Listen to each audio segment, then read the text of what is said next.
Britain is home to around 3 million Muslims, and here in London is the largest community of Muslims in any major European city.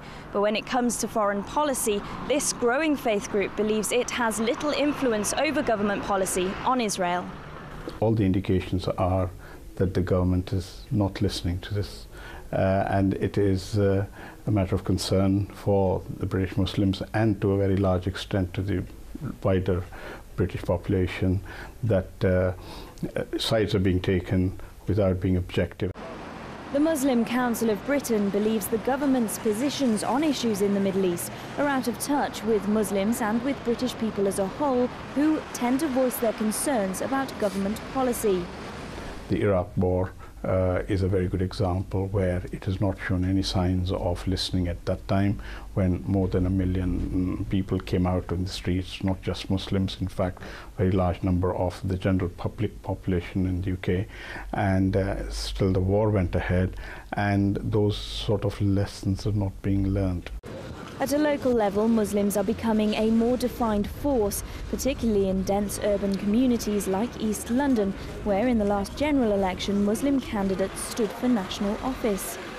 In the aftermath of the Gaza conflict, Muslims have again been voicing their concerns, and Britain has responded by renewing its calls for the US to use its leverage with Israel to forge a long-term settlement on Palestinian statehood.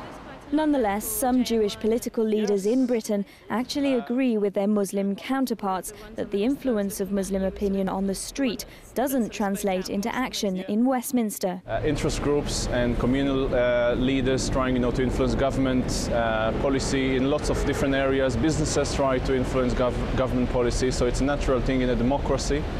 So as much as the Muslim population want to try and influence the government policy towards Israel, the Jewish communal leaders and the other organizations will try influence as well.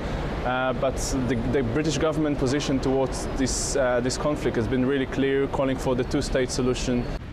Political pollsters have their own theories about why the voice of British Muslims on Middle East policy is quite so muted on a national level, despite the passions evoked in these communities. I don't see it in terms of a tug of war, for example, between the Jewish community and the Muslim community.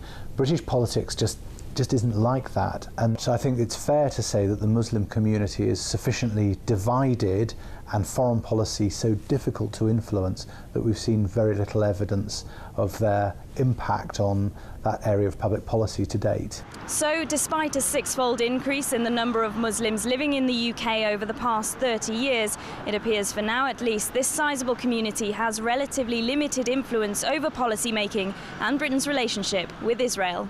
This is Natalie Powell for JN1 in London.